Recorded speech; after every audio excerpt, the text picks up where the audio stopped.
नमस्कार दोस्तों, यदि आप एक पीएफ मेंबर हैं तो आपको पेंशन के लिए कौन सा फॉर्म और कैसे भरना है यह जानना बेहद ज़रूरी है। तो आज की इस वीडियो में मैं आपको इसके लिए डिटेल्स बताने वाला हूं। दोस्तों, यदि आपके कंपनी में रिटायरमेंट का एज 60 वर्ष है तो 58 वर्ष आपका पूरा होते ही कंपनी आपके पेंशन वाले पार्ट में डेट ऑफ एग्जिट अपडेट कर देती है और पीएफ का पार्ट कंटिन्यू रहता है।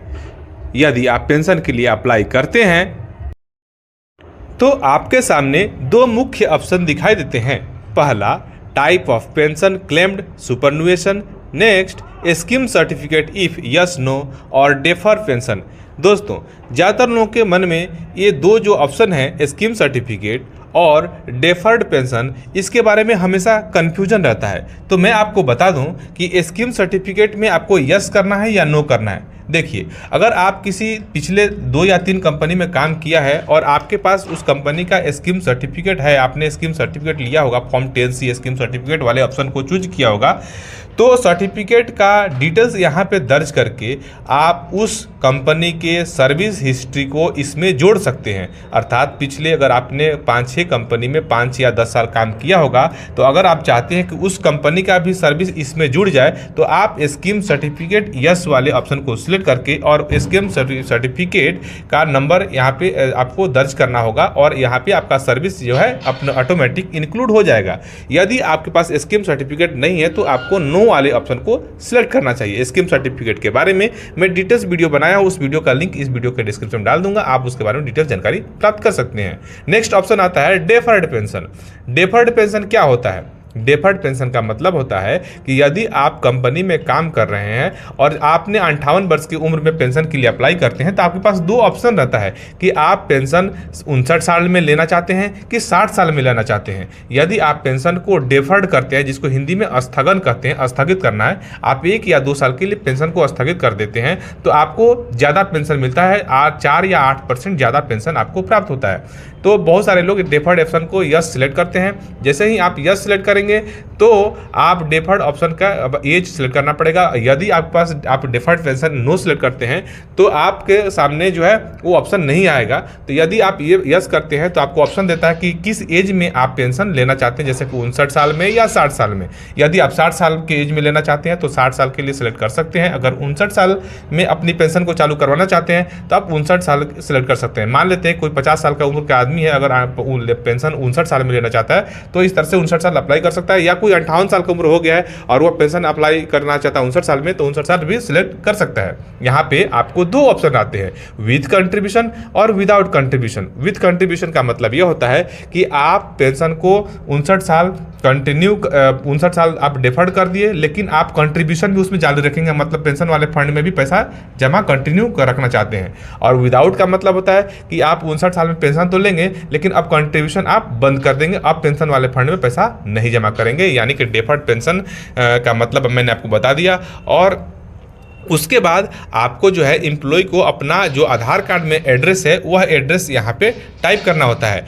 आप एड्रेस जो टाइप करेंगे उसके आधार पे आपका यहाँ पे जो है बैंक अकाउंट डिटेल्स दिखाई देगा।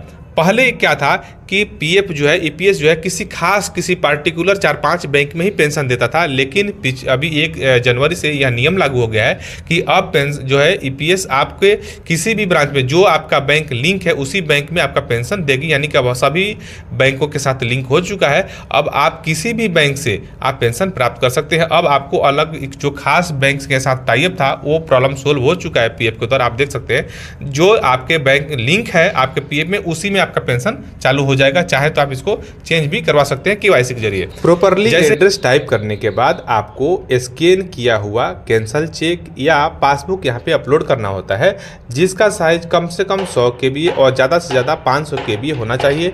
जेपीजी या पीडीएफ फॉर्मेट में होना चाहिए।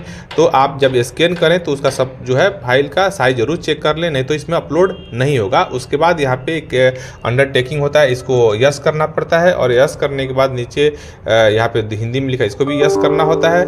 और फिर इसके बाद आपको यहाँ पे गेट ओटीपी वाला ऑप्शन पे क्लिक करते हैं। आपके मोबाइल पे रजिस्टर्ड नंबर पे ओटीपी जाता है। ओटीपी इसमें टाइप करने के बाद आप सबमिट बटन क्लिक करेंगे तो इस प्रकार से आपका फॉर्म 10D यानी कि मंथली पेंशन के लिए अप्लाई हो जाएगा। ध्यान रहे, आप मंथली पेंशन जब भी अप्लाई करें तो उससे पहले कुछ बेसिक चीज़ें हैं, जैसे कि केवाईसी डेटा, आपका पर्सनल डिटेल्स, नॉमिनेशन, ये सब कुछ चेक कर लें। नॉमिनेशन अगर अपडेट नहीं है तो उसको अपडेट करा लें, फिर आप ये काम कर सकते हैं। अगर आपका नॉमिनेशन में कोई दिक्कत है, नॉमिनी का नाम ऐड नहीं है, आपके पर्सनल डिटेल में कोई भी प्रॉब्लम है, या आपने पहले कोई भी करेक्शन के लिए अप्लाई किया है पास्ट में और अभी तक वह अप्रूवल नहीं है, अभी तक आपका कोई रिक्वेस्ट पेंडिंग है, आपने कोई क्लेम किया है और वो रिक्वेस्ट अभी भी पेंडिंग है, तो आप अप्लाई कर भी देंगे तो आपका ये रिजेक्ट हो जाएगा। दूसरा, यदि आप कैंसल चेक अपलोड कर रहे हैं या पासबुक अपलोड कर रहे हैं तो उसमें नाम आपका IFSC कोड, आपका बैंक अकाउंट, ये बिल्कुल क्लियर दिखना चाहिए। अगर थोड़ा भी धुंधला दिखाई देगा तो आपको 7 या 8 दिन के बाद ये जो है क्लेम रिजेक्ट हो जाएगा। तो इस प्रकार से आप अपना फॉर्म 10D मंथली पेंशन प्राप्त करने के लिए अप्लाई कर सकते हैं। अगर आपको अप्लाई करने में कोई परेशानी आती हो, कोई एरर आता है, कोई भी किसी प्रकार का आपको दिक्कत आता है, तो आप हमें बेझिझक कमेंट कर सकते हैं। आपको मैं हमेशा मदद करने के लिए तैयार हूं। अगर आपके मन में कोई सवाल आता है, कोई फीडबैक आता है, वो भी हमें इस वीडियो के कमेंट में अपनी फीडबैक, अपनी राय अवश्य दें। आपके फीडबैक का जवाब भी मैं देने की कोशिश करूँगा। और आपके मन में कोई सवाल है तो ज़रूर सवाल हमारे कमेंट में ज़रूर दें।